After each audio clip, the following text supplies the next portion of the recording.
우리에게 주시는 하나님 말씀은 에베소서 4장 7절부터 16절까지의 말씀입니다. 그러나 하나님께서는 우리 각 사람에게 그리스도께서 나누어 주시는 선물의 분량을 따라서 은혜를 주셨습니다. 그러므로 성경에 이르시기를 그분은 높은 곳으로 올라가셔서 포로를 사로잡으시고 사람들에게 선물을 나누어 주셨다 합니다. 그런데 그분이 올라가셨다고 하는 것은 먼저 그분이 땅의 낮은 곳으로 내려오셨다는 것을 말하는 것이 아니고 무엇이겠습니까? 내려오셨던 그분은 만물을 충만하게 하시려고 하늘의 가장 높은 데로 올라가신 바로 그분이십니다. 그분이 어떤 사람은 사도로, 어떤 사람은 예언자로, 어떤 사람은 복음 전도자로, 또 어떤 사람은 목사와 교사로 삼으셨습니다. 그것은 성도들을 준비시켜서 봉사의 일을 하게 하고 그리스도의 몸을 세우게 하려고 하는 것입니다.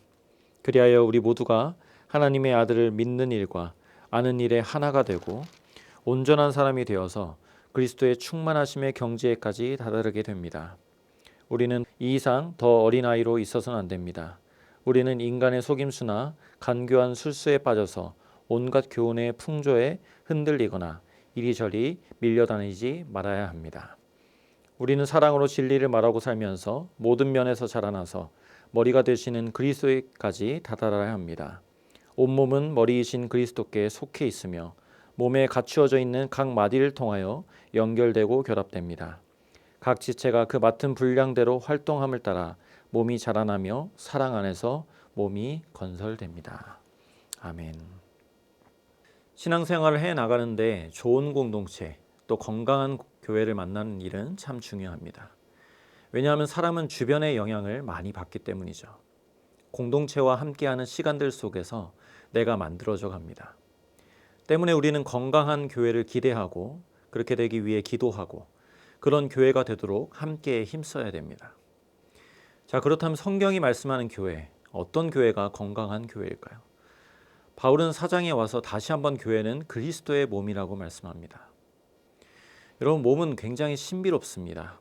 뼈, 그 속에 있는 장기, 신경세포까지 따로 노는 법이 없습니다. 한 번은 의학을 공부하는 그 청년이 제게 이런 말을 했습니다. 기침약을 먹으면 목사님 왜 기침이 잦아드는지 아시나요? 그 약이 뇌에 영향을 주기 때문입니다. 이런 말을 했습니다. 뇌신경에 기침을 조금만 하도록 전달한다는 것이죠. 그러니까 폐, 호흡기, 기침하는 것까지 다 연결이 돼 있는 겁니다. 그래서 교회를 가리켜 유기적 공동체라고 부르죠. 하나의 생물처럼 모든 세포들이 연결되고 서로 영향을 주고받으면서 살고 운동하는 그 생명 공동체가 바로 교회입니다. 하나님은 우리를 다 하나 되게 하셨다고 말씀합니다. 3절 말씀에 성령이 여러분을 평화의 띠로 묶어서 하나가 되게 해주신 것을 힘써 지키십시오. 자, 이 말씀을 잘 보시면 교회가 하나 되기 위해 힘써야 된다고 하지 않습니다. 이미 하나이니 하나 된 것을 지키기 위해 힘쓰라고 말씀합니다. 여러분, 이 둘은 엄청난 차이입니다. 세상은 우리가 좀 하나가 안 되는 것 같으니 하나 되기 위해 이것도 하자, 저것도 하자 그런 시도들을 하지만 교회는 다릅니다. 우리는 그리스도 안에서 이미 하나이기 때문에 이 믿음 위에서 시작하는 것입니다.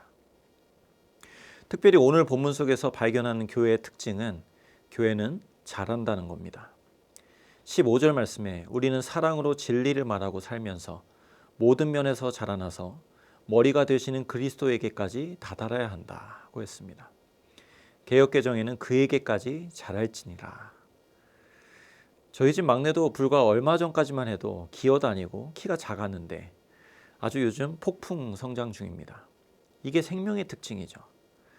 그렇다면 교회에서 자란다는 의미는 뭡니까? 이렇게 사람처럼 덩치가 커지고 사람이 많아지는 걸까요?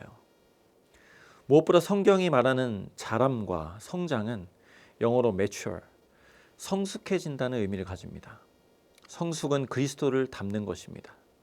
예수님의 성품을 닮아가고 예수님이 가지셨던 가치와 뜻이 나의 것이 되어져 가는 것입니다. 저와 여러분 모두 키는 멈췄을지 몰라도 영적으로 계속 주님 안에서 자라는 중입니다. 그리고 계속 자라야 합니다. 왜냐하면 우리의 골은 예수님이기 때문이죠. 그래서 신앙생활은 끝이 없습니다. 다 됐다, 완성형이 되는 법이 없습니다. 그렇다면 우리는 어떻게 자랄 수 있을까요? 성숙은 어떻게 일어납니까? 세 가지로 정리해 볼 수 있습니다. 첫째는 말씀으로 자랍니다. 11절에 그분이 어떤 사람은 사도로, 어떤 사람은 예언자로, 어떤 사람은 복음 전도자로, 또 어떤 사람은 목사와 교사로 삼으셨다. 공통점이 무엇입니까? 하나같이 말씀 사역들입니다. 교회의 우선순위는 말씀 사역임을 강조하죠. 여러분, 교회는 말씀을 중심해야 합니다. 말씀이 세컨 또 서드로 밀려나지 않도록 온 교회가 깨어 있어야 합니다. 믿음은 들음에서 오죠. 일단 말씀을 전하는 저 같은 목회자가 정말 깨어 있어야 하겠고요. 다른 모양으로도 말씀을 전하시는 많은 성도님들이 계시죠. 교사로, 또 1:1 양육으로 그렇게 훈련해 주시는 성도님들. 온 교회가 이렇게 말씀을 전하고 말씀을 받고 배우는 자리에 있고 이렇게 말씀의 본질에 집중할 때 그 교회에 소망이 있는 겁니다. 또 그 교회는 건강하게 자라게 되는 겁니다. 두 번째로 훈련과 봉사입니다. 12절에 그것은 성도들을 준비시켜서 봉사의 일을 하게 하고 그리스도의 몸을 세우게 하려고 하는 것입니다. 자, 말씀을 맡은 자들은 성도들을 온전하게 해야 합니다. 여기서 온전이라는 것은 퍼펙트의 의미가 아닙니다. 어떤 정도를 말하는 것이 아니라 그리스도 안에 있는 상태. 비록 완벽하지 않더라도 그리스도 안에 있어서 성장하고 있는 그 상태를 성경은 온전하다고 말합니다. 이 예수님을 닮아가는 일에 훈련이 또한 필요합니다. 예수님이 설교만 하고 바로 빠지고 그러지 않으셨죠. 제자들과 늘 함께 하시면서 교회로 산다는 것이 무엇인지 몸으로 보여주셨습니다. 그래도 제자들은 또 실수하고 넘어졌죠. 근데 예수님 포기하지 않고 그들을 다 받으시며 끝까지 훈련하십니다. 격려도 하시고 쓴소리도 하셨죠. 우리가 이런 치열한 훈련의 과정이 없으면 성숙으로 나아가지 못합니다. 하나님의 말씀이 내 피가 되고 살이 되기 위해서 몸부림치는 과정을 감당하고 그렇게 있는 상태가 바로 온전한 것입니다. 또 봉사의 일을 한다고 했습니다. 여기 교회를 경영하시는 하나님의 가이드가 나오는데요.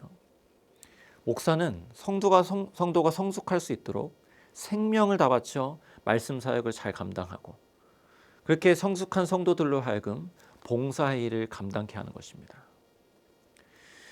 교회마다 정도의 차이는 있지만 봉사를 어려워하는 분들이 있습니다.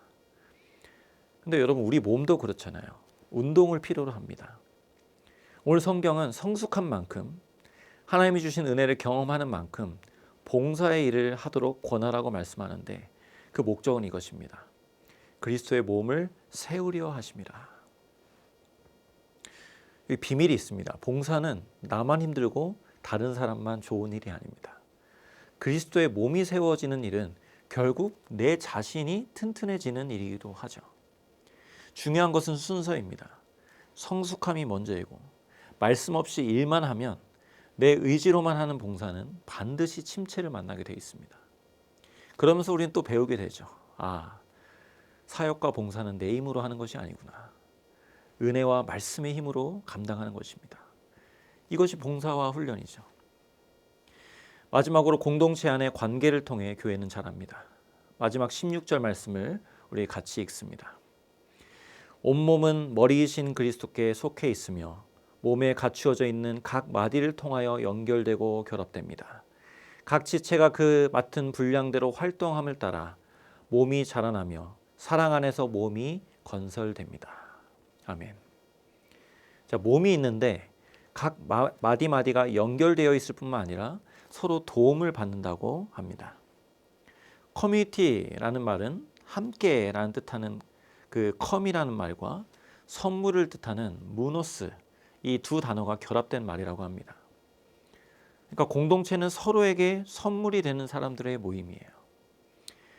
교회는 누구나 서로에게 줄 선물을 가지고 있습니다. 한 명도 빠짐없이 누군가에게 도움이 되는 존재들이에요. 여러분, 세상에 부족함이 없고 완전한 지상의 교회는 없습니다. 그 불완전함을 그리스도 안에서 함께 세워나가는 것이 주님의 뜻입니다. 교회는 예수님의 십자가 사랑 위에 세워진 공동체입니다. 성령 안에 이미 하나 된 공동체이며 생명 공동체입니다. 우리 함께 이 말씀으로 또 훈련과 봉사로 공동체 안에서 계속 자라가는 우리 미랄교회 그런 튼튼한 생명 공동체가 되기를 간절히 소원합니다. 기도하시겠습니다. 하나님 아버지, 우리를 교회로 불러주신 그 하나님의 놀라운 부르심을 찬송합니다. 예수 그리스도께서 머리가 되시고 우리 온 성도들이 그 머리 되신 주님의 한 몸이 되었음을 오늘 말씀을 통해서 확인했습니다. 하나님, 말씀으로 건강한 공동체로 세워질 수 있도록 도와주시고 훈련과 봉사로 더욱더 세워져 갈 수 있도록 도와주시며 정말 우리가 관계 안에서 하나님의 생명력을 누리고 서로에게 줄 수 있는 선물을 주고받으며 더욱더 주의 몸된 교회로 강건하게 세워져가는 우리 미랄교회 될 수 있도록 은혜를 더하여 주시옵소서. 감사합니다. 예수 그리스도의 이름으로 기도드립니다. 아멘.